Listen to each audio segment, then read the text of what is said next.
अस्सलाम वालेकुम students, I am your professor Kulsoom. So students, आज जो हमारा टॉपिक है basically morphological characters of flowers है। इसमें सबसे पहले हम ये डिस्कस करेंगे कि फ्लावर के कौन कौन से पार्ट्स हैं, फिर उसके फ्लोरल कैरेक्टर्स के बारे में बात करेंगे और फिर उनको वन बाय वन डिस्कस करेंगे।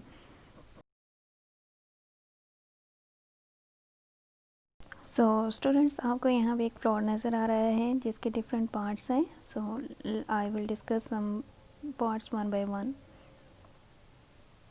स्टूडेंट्स, यहाँ पे आपको जो पार्ट नज़र आ रहा है that is about the calyx. Calyx basically ऐसा पोर्शन होता है जो कि ग्रीन पार्ट्स यानी ग्रीन कलर की पत्तियाँ जो हमें नज़र आती हैं उनको कहते हैं। सेकंड नंबर पे जो आपको नज़र आ रहा है that is about the Corolla. Corolla basically petals होती हैं जो कि डिफरेंट फ्लावर्स में हमें डिफरेंट कलर की नज़र आती हैं। फिर गाइनोशियम एंड एंड्रोशियम है। एंड्रोशियम बेसिकली में जो है वो मेल पार्ट होता है जिसके अंदर स्टेमन एंड एंथर प्रेजेंट होता है। और गाइनोशियम की बात की जाए तो इसके हम पिस्टिल भी कहते हैं और इसका जो अंदर पार्ट्स होते हैं उनको हम स्टिग्मा स्टाइल एंड ओवरी भी बोलते हैं। स्टूडेंट्स, जब मेच्योर फ्लावर की बात की जाती है तो उसमें पेटल्स और कैलिक्स को हम कलेक्टिवली पेरियंथ बोलते हैं। और जो ओवरी है इसके अंदर बेसिकली जो स्पोर्स प्रेजेंट होते हैं उन्हें मेगास्पोरोफिल्स बोलते हैं या मेगास्पोरेंजियम बोलते हैं। सिमिलरली जब स्टैमन में हम बात करते हैं तो यहाँ पे जो हमें स्पोर्स मिलते हैं माइक्रोस्पोरेंजियम मिलते हैं, नॉट मेगास्पोरेंजियम। ये बेसिकली मेच्योर फ्लावर के सम कैरेक्टर्स थे जिन्हें अब हम वन बाय वन डिस्कस करेंगे। प्रेजेंस और एब्सेंस ऑफ ब्रैक्ट। प्रेजेंस और एब्सेंस ऑफ ब्रैक्ट सबसे डिस्कस करने से पहले जो है वो ब्रैक्ट के हम देखते हैं कि ब्रैक्ट क्या होता है। ब्रैक्ट बेसिकली फ्लावर का एक ऐसा पोर्शन होता है जिसने सारे फ्लोरल कैरेक्टर्स को जो है वो बियर करना होता है। जैसे फ्लोरल कैरेक्टर्स में स्टेमन है, एंथर है, androecium, gynoecium, sepals, carpels etcetera, इन सारे फ्लोरल कैरेक्टर्स को बियर करना जो है वो किसने करना होता है, हमारे पास ब्रैक्ट ने बियर करना होता है। तो उसकी प्रेजेंस और एब्सेंस के बेस पे हम उसको डिफरेंट नेम्स देते हैं। यहाँ पे कुछ आपको डायग्राम्स नज़र आ रही होंगी जिस पर आपको ब्रैक्ट नज़र आ रहा है और उस ब्रैक्ट के ऊपर जो है वो पूरा का पूरा फ्लावर बियर किया हुआ है उसने।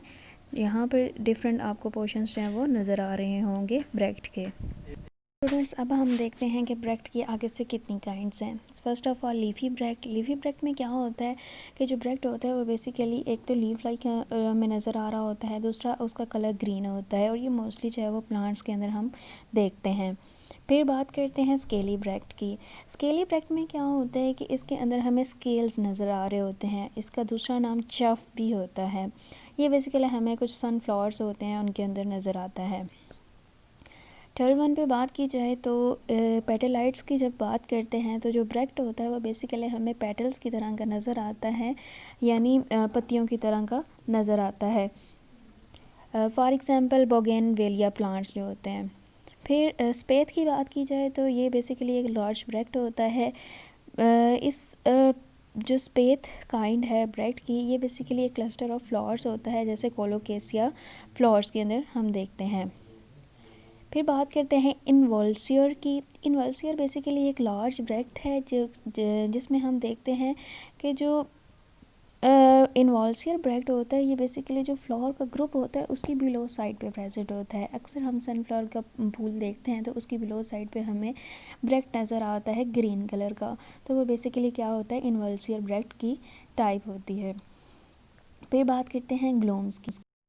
तो स्टूडेंट्स, ग्लूम्स जो हैं बेसिकली हमारे पास स्मॉल होते हैं और ड्राई ब्रैक्ट्स होती हैं जैसे कि वीट प्लांट के अंदर हमें इजीली नज़र आ जाते हैं। ये तो थी काइंड्स ब्रैक्ट्स की। अब बात करते हैं प्रेजेंस और एब्सेंस ऑफ ब्रैक्ट। जिन फ्लावर्स के अंदर हमारे पास ब्रैक्ट प्रेजेंट होगा उन्हें हम ब्रैक्टिएट प्लांट्स बोलेंगे और जिनके अंदर ये एब्सेंट होगा उन्हें हम ई ब्रैक्टिएट फ्लावर्स बोलेंगे। सिंपली ब्रैक्टियोल्स क्या होते हैं? ब्रैक्टियोल्स बेसिकली ये लीफ लाइक या small like scale like structures होते हैं जो कि फ्लावर की डंडी के ऊपर प्रेजेंट होते हैं, पेडिसल के ऊपर। That's why we call them bracteoles. ये बेसिकली पेयर्स में भी प्रेजेंट होते हैं। यहाँ डायग्राम में आपको इजीली नज़र आ रहा होगा कि यहाँ पे ये जो है वो पेयर्स में हमें इजीली नज़र आ रहे हैं।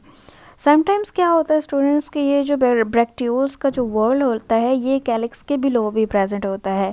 तो ऐसी पोजीशन जहाँ पे हमारे पास कैलिक्स के बिलो ब्रैक्टियोल्स प्रेजेंट होंगे उसको हम क्या नाम देंगे टर्म को, एपिकैलिक्स। और ये मोस्टली जो है वो कॉटन प्लांट्स के अंदर हम इजीली इसको देख सकते हैं। अब बात करते हैं अटैचमेंट ऑफ फ्लावर की। सो स्टूडेंट्स जिन फ्लावर्स पे हमारे पास जो है वो लॉन्ग स्टॉक अटैच्ड होगी तो उन फ्लावर्स को हम स्टॉक फ्लावर्स बोलेंगे, और जहाँ पे हमारे पास स्टॉक प्रेजेंट नहीं होगी उन ऐसे फ्लावर्स को हम सीजाइल फ्लावर्स बोलेंगे। Incomplete and complete flower basically ऐसा फ्लावर होता है जिसके अंदर सारे के सारे फ्लोरल कैरेक्टर्स जो हैं वो मौजूद होते हैं, जैसे कैलेक्स, क्रोला, एंड्रोशियम, गाइनोशियम। ये चारों कैरेक्टर्स जिसके अंदर प्रेजेंट होंगे उसे हम कंप्लीट फ्लावर बोलेंगे। और ऐसा फ्लावर जिसके अंदर हमारे पास इनमें से कोई एक ना एक जो है वो करेक्टर मिस हो तो उस फ्लावर को हम क्या नाम देते हैं, typical pod like petals absent होगा तो सेपल्स प्रेजेंट होंगी, एंड्रोशियम एब्सेंट हो तो गाइनोशियम प्रेजेंट होगा। अगर कोई एक पार्ट मिस हो तो इस फ्लावर को हम इनकम्प्लीट फ्लावर का नाम देते हैं। प्रेजेंस और एब्सेंस ऑफ रिप्रोडक्टिव वर्ड्स, यानी कि रिप्रोडक्टिव पार्ट्स का प्रेजेंट होना फ्लावर के अंदर। सो स्टूडेंट्स ऐसा फ्लावर जिसके अंदर दोनों के दोनों रिप्रोडक्टिव फ्लोरल लीव्स प्रेजेंट होंगे, जैसे स्टेमन मेल पार्ट है और कार्पल फीमेल है तो दोनों प्रेजेंट होंगे तो उसे हम परफेक्ट फ्लावर बोलेंगे। और अगर कोई एक पोर्शन मिस है तो उसे हम इम्परफेक्ट बोलेंगे। लाइक अगर एक फ्लावर है तो उसके अंदर अगर जस्ट हमारे पास स्टेमन प्रेजेंट है तो उसे हम स्टेमिनेट फ्लावर बोलेंगे। इसी तरह अगर किसी फ्लावर के अंदर हमारे पास जस्ट कार्पल प्रेजेंट है तो उसे पिस्टिलेट फ्लावर बोलेंगे। This is about the presence और absence of reproductive words. Symmetry of flower, symmetry के बेस पे हम फ्लावर्स को दो पार्ट्स में डिवाइड करते हैं, एक्टिनोमॉर्फिक और जाइगोमॉर्फिक में। एक्टिनोमॉर्फिक के अंदर बेसिकली रेडियल सिमेट्री पाई जाती है, यानी कि अगर हम फ्लावर को जो है वो दो एंगल्स में इक्वल हाउस में कट करें तो ये हमें बिल्कुल जो है वो इक्वल पोर्शंस देती है हर साइड से।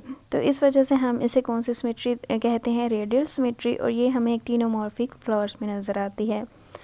दूसरे की बात की जाए सिमेट्री की तो अगर उसे हम वर्टिकली कट करें तो हमारे पास जो है वो इक्वल पोर्शंस आ सकते हैं, लेकिन अगर हम उसे हॉरिजॉन्टली कट करें तो हमारे पास इक्वल पोर्शंस नहीं आते सिमेट्री के। लाइक यहाँ डायग्राम में आपको नज़र आ रहा होगा जाइगोमॉर्फिक में कि इसे वर्टिकल कट किया जा रहा है तो ये इक्वल हाउस दे रही है, लेकिन अगर हम इसे सेंट्रल पोर्शन से कट करें तो अपर पोर्शन में हमारे पास एक पेटल आएगी और लोअर पोर्शन में दो पेटल्स आएंगी, यानी ये अनइक्वल डिस्ट्रीब्यूशन है। तो ऐसी सिमेट्री जिसके अंदर हमारे पास जो है वो इक्वल हाउस ना आए हॉरिजॉन्टल कट करने से तो उसे हम जाइगोमॉर्फिक सिमेट्री कहते हैं। तो स्टूडेंट्स ये था आज का हमारा lecture. Thank you so much for watching. अगर आपने मेरा लेक्चर चैनल अभी तक सब्सक्राइब नहीं किया तो जल्दी से सब्सक्राइब कर लें ताकि आपको नेक्स्ट जो है वो आने वाली अपडेट्स इजीली अवेलेबल हो सकें। Thank you so much. अल्लाह हाफिज़।